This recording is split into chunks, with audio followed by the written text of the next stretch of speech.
Budget तो आ गया, लेकिन अच्छी खबरें जिनकी तवक्कुआत chambers of commerce and industry लगाई रखे थे वो शायद उनको नहीं मिली। लेकिन क्या वाकईतन हम मायूस हो जाएं? बहुत सारा काम करने को है। गौहर एजाज साहब मौजूद हैं, साबिक निगरान वफाकी वज़ीर बराए सनअत व तिजारत। गौहर एजाज साहब, बहुत शुक्रिया।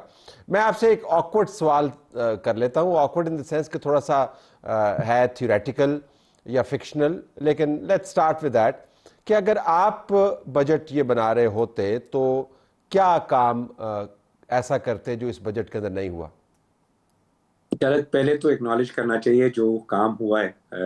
आपकी बात, सवाल बिल्कुल ठीक है, मैं उसके ऊपर आऊंगा, बट अगर इजाज़त देंगे तो देखें, पिछले साल 9.5 ट्रिलियन का रेवेन्यू था, जो टारगेट हुआ 12 ट्रिलियन, और 2.5 ट्रिलियन रुपए जो है रेवेन्यू जो है वो हुकूमत ने इस साल में इकट्ठा किया, जबकि करेंसी का रेट 280 रुपए स्टेबल है। ड्यूटीज जो है वही रखी गई, कस्टम ड्यूटी, सेल्स टैक्स। तो इसका मतलब है इन्फोर्समेंट बेहतर हुई। तो एफपीआर, उसकी टीम को मुबारक है, और हमारे फाइनेंस मिनिस्टर और उनकी टीम को भी मुबारक है कि वो एक बहुत बड़ा ये स्टेप है कि 25% प्लस की revenue growth with stable currency जो है वो मुल्क में लेके आना। तो ये सबसे बड़ा पॉजिटिव है। दूसरा पॉजिटिव, अगर आप ये देखें कि 22% का सूद था पिछले साल, आज 11% का है। तो ये सेकंड पॉजिटिव है जो है वो फाइनेंस की टीम का। प्राइम मिनिस्टर साहब ने इसमें जो है वो खुद बहुत मेहनत की है कि ये जो है वो एक स्टेबल इन्फ्लेशन के जो है वो नंबर्स अगर आप देखें तो 4.7% पे आ गए। तो उसका मेजर इम्पैक्ट सिर्फ किस बात का है कि करेंसी को स्टेबल रखा गया, और करेंसी स्टेबल रखने की वजह से बेस रेट हमारा क्योंकि ज़्यादा था, तो हमारी 4.7% पे इन्फ्लेशन काउंट की जा रही है। Interest rate 11%। तीसरा सबसे बड़ा मैं कहता हूँ अचीवमेंट वो है हमारी कैपिटल मार्केट्स की, कि 60,000 की कैपिटल मार्केट 1,20,000 हुई, तो पूरी मार्केट ने रिस्पॉन्ड किया। चौथा, हमारे एक्सपोर्टर्स ने भी जो है स्टेबल करेंसी, 22% का सूद, 14 सेंट की एनर्जी, उसके बावजूद 6 से 7% की एक्सपोर्टर्स ने भी ग्रोथ किया। तो तलत ये 4 बड़े पॉजिटिव पॉइंट्स हैं पिछले साल के, जो कि हमें देने चाहिए। उसके बाद पांचवा सबसे बड़ा है कि इस वक्त हमारी पूरी कौम, आई बिलीव, जो है इस वक्त एक स्पिरिट के साथ दोबारा से पाकिस्तान का झंडा, पाकिस्तान का पासपोर्ट, पाकिस्तान की जो है वो एक खुददारी, वो आज दोबारा से पाकिस्तान कौम जिंदा होकर खड़ी है।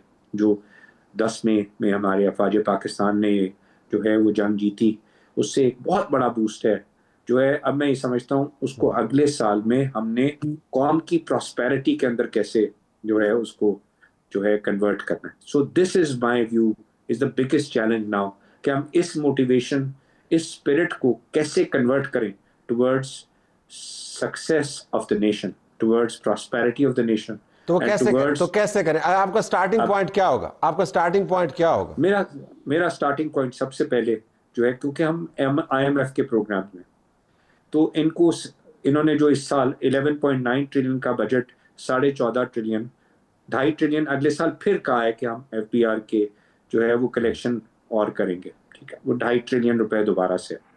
नाउ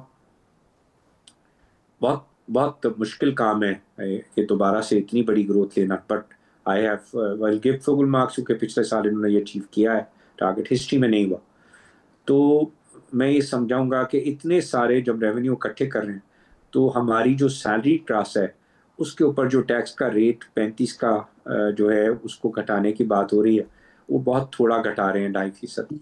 मेरे हिसाब से उसका उसका रेट 20% होना चाहिए, क्योंकि ये अगर 35 का 20% होगा तो इसका इम्पैक्ट 40% होगा, जिसका कि ये 200 अरब का इम्पैक्ट है। 200 अरब रुपए तो तलत, अगर आप इंटरेस्ट रेट जो मैं आज कह रहा हूँ कि आज 11% पे है और महंगाई 4.9 है, तो आपने खाली इंटरेस्ट 6.1%, आपने रियल इंटरेस्ट रेट पॉजिटिव रखा हुआ है, जिसको 1% रखने की जरूरत है। और अगर आप इसका इम्पैक्ट लें तो सिर्फ आधा परसेंट, अगर आप इंटरेस्ट रेट कम कर दें सिर्फ आधा परसेंट, तो इसका इम्पैक्ट 250 अरब का है। 50 ट्रिलियन रुपए का आज डोमेस्टिक डेट ठीक। है प्लस, तो 250 अरब रुपए तो सिर्फ आधा परसेंट इंटरेस्ट रेट कम के हमें इसको सहूलत देनी है, क्योंकि लोग हमारे तंग हैं। हमें एक पॉजिटिव फीलिंग देने की जरूरत है। तो मेरी रिक्वेस्ट आज भी होगी, जैसे प्राइम मिनिस्टर साहब ने एक फैसला किया आज कैबिनेट में कि 10% उन्होंने गवर्नमेंट एम्प्लॉयज़ की तनख्वाहें और पेंशन बढ़ाई हैं, मैं ये कहूँगा ये भी एक स्टेप लें कि जो 35% का 2.5% की बात कर रहे हैं, हमें स्टेप लेना चाहिए कि 20% का ये 250 अरब रुपए के, जब हम 2.5 ट्रिलियन की बात कर रहे हैं हमने रेवेन्यू बढ़ाना है, तो 250 अरब रुपए हम किसी जगह पे भी हम अकोमोडेट कर सकते हैं, बट हमारी कौम को जरूरत है पॉजिटिव फीलिंग्स के लिए। अब वो पॉजिटिव फीलिंग्स है सैलरी क्लास इस वक्त तंग है, तो मैं सबसे बड़ा कहता हूँ कि सैलरी क्लास को जो है प्राइम मिनिस्टर साहब को भी मैं रिक्वेस्ट करूंगा उनको सहूलत दें। दैट इज माई फर्स्ट से। सेकेंड, हमें एक अभी हमें तरक्की मुल्क में तलत एक्सपोर्ट लेड ग्रोथ से आनी। एक्सपोर्ट लेड ग्रोथ, आपने एक्सपोर्टर को जो है ओन करना पड़ेगा, उसके टैक्सेस जो हम ले रहे हैं उसके टैक्सेस वापस करने होंगे। अगर हम आज इस स्टेप से चलें कि 10% हमने हर सूरत में ग्रोथ लानी है, तो 5 साल में हम $50 बिलियन पे खड़े होंगे। आज हम इस साल $33 बिलियन हम गुड्स की एक्सपोर्ट करेंगे, तो 33 से सिर्फ सालाना 10% ग्रो करते जाए, 33 का अगले साल 36.5, उसके अगले साल 40, उसके साल 44 के बाद 49, आप 5 साल में $50 बिलियन पे खड़े होंगे। 10% ईयर ऑन ईयर ग्रोथ चाहिए। और 10% के लिए मैं कहता हूँ कि जो है हमें सहूलत देनी चाहिए। एनर्जी, 9 सेंट की एनर्जी इस वक्त रीजन में IPPs के कॉन्ट्रैक्ट नेगोशिएट हो गए हैं। हमें इसकी इम्प्लीमेंटेशन करने के बाद हमें हर सूरत में अपने एक्सपोर्टर को जो है वो कंपेटिटिव बनाना है कि हम उसको 9 सेंट की एनर्जी दें। दूसरी, हमें उनको इंसेंटिव देना चाहिए कि जो हम लोकल टैक्सेस चार्ज कर रहे हैं तकरीबन 6% के करीब है जो लोकल टैक्सेस एक्सपोर्ट के लिए जमा हो जाते हैं। हम ये कंडीशन डालें कि जो 10% ग्रो करके आएगा तो ये 6% हम तेरे जो है वो लोकल टैक्सेस वापस कर देंगे, राइट। तो एक बहुत बड़ा इंसेंटिव पाकिस्तान के लिए भी होगा कि हम 5 साल की पॉलिसी दें कि हमने 30 से 50 की तरफ जाना है, और हम उसके लोकल टैक्सेस, ताकि हम उसको कंपेटिटिव बनाए दुनिया में, क्योंकि हम उन पे टैक्सेस लगा के हम उनके सिर्फ हाथ बांध रहे हैं।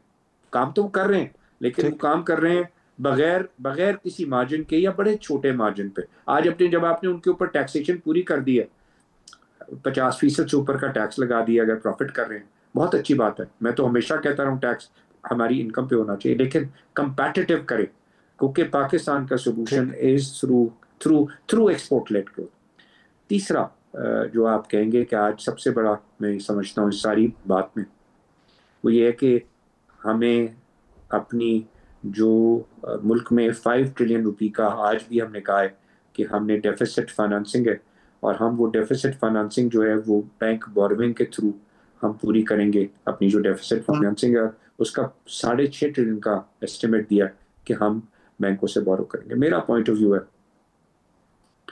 कि इसमें हमें अपने आप को मैनेज करने की ज़रूरत है कि 6.5 ट्रिलियन रुपए क्यों बैंकों से बोरो करके हम जो है वो अपना फेडरल गवर्नमेंट हुकूमत चलाए। हमें अपनी चादर को जो है वो अपने हिसाब से चलना होगा। हर साल डेट बढ़ाने से, कर्जा बढ़ाने से काम नहीं चलता, ठीक है। तो सबसे बड़ा खर्च कौन सा है? सूद का है। अगर ये सूद आज 6% पे ले आए तो 6% का सूद का मतलब है 2.5 ट्रिलियन की बचत सिर्फ ये एक हेड से कर सकते हैं। तो 2.5 ट्रिलियन की बचत करना जो है 1 ट्रिलियन की SOE का नुकसान है। एक SOE को सारी को प्राइवेटाइज, वो उस नुकसान को ख़त्म करें। अगला पॉइंट ये जो है 2.5 ट्रिलियन का गैप इसके बाद रहता है। मैं कहता हूँ कि 2.5 ट्रिलियन रुपए आपको, जो आपकी रिटेल की सर्विसेज सेक्टर है, आपने उसके ऊपर और एग्रीकल्चर पर टैक्स लगाने की जो है कोशिश की है लेकिन लगाया नहीं। हमें उसको लगाने की भी ज़रूरत है और उसको इम्प्लीमेंट करने की भी ज़रूरत है कि ताकि हम तमाम लोग I'm sorry, but I have to leave it there. I have to leave it there. Your 3 points are very well made. 3 points are very well made. हम चाहेंगे कि बजट की बहस जब प्रेस कॉन्फ्रेंस होगी उसके बाद वो आपको दोबारा जहमत दें और रिफ्लेक्ट करें कि ये जो बुनियाद हमने बना दी है, इस बुनियाद को हमने किस तरह मजबूत करना है। लेकिन आपके तीनों पॉइंट्स जो हैं दे वेरी वैलिड, और मैं तो ज़ाहिर है बतौर हैवी टैक्स पेयर पहले पॉइंट के ऊपर तो I am particularly thrilled. So thank you very much for making this point. नाज़रीन, हमारी तरफ से यही कुछ इजाज़त चाहते हैं। अल्लाह हाफिज़।